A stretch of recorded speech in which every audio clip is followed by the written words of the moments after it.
So, speaking on free will, you mentioned about predestination. So the question has to arise, does God predestine people for heaven, and does he predestine people to hell?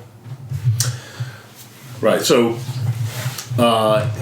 when it comes to predestination, you just have to look at the scriptures. They're the authority on it, and whether or not we feel like we understand everything about it does not change God's revelation of that's what he did. Mm-hmm. So when the Bible talks about foreknowledge, it is a foreknowing of his people. It's a intimate knowing that God has of his people, not of choices they would make.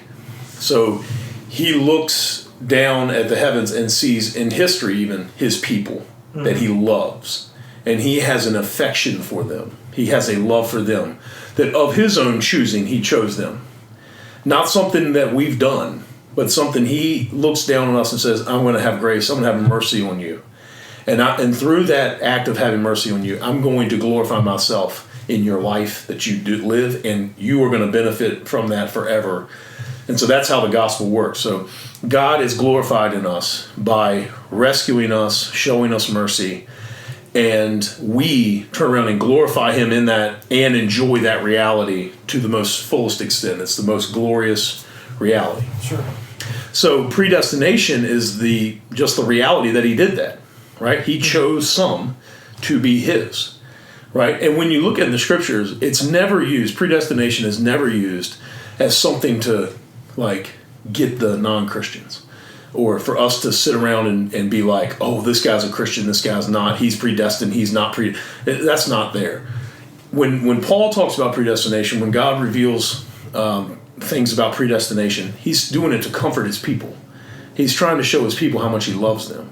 You don't need to take that then and say, well, this guy over here, he's not predestined, right? Or if I have a child, let's say, who's walked away from the faith, then I need to say, well, they must not be predestined. And then be mad at God because I think he didn't do something, right? Or people have loved ones who die who aren't Christian. And then they start to say, well, if God predestines and they didn't choose them, and what do I think about God now? That doesn't, let's just have a real question, a real conversation about it. But God, when he's explaining it to us, is trying to show us that he loves us. That's his point. That's the conclusions we should draw. So if you go to Ephesians 1, he predestined us according to his grace, and he works all things out after the counsel of his will. And it's an act of grace towards us and mercy. And it's supposed to make us conclude things about him, of him showing his love for us. Those other questions are his, right? So it comes back to, are you going to let God be God, or are you going to try to keep being God? Does God have the authority to choose some and not others? Yeah. And if you say no, you have a problem with the way you think about who God is. Your view of God is small, and your view of man is really big. Mm-hmm.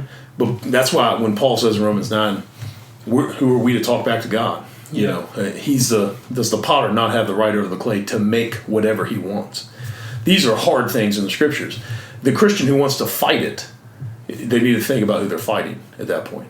So, you got to ask, is that fair? I mean, is it fair for him to see? Because it sounds like maybe the non-Christian or that guy who wasn't predestined, or however you want to say it, didn't have a chance, didn't have a choice, didn't have a chance to even make it. You know what I'm trying to say? Right. Is it fair? Is it fair?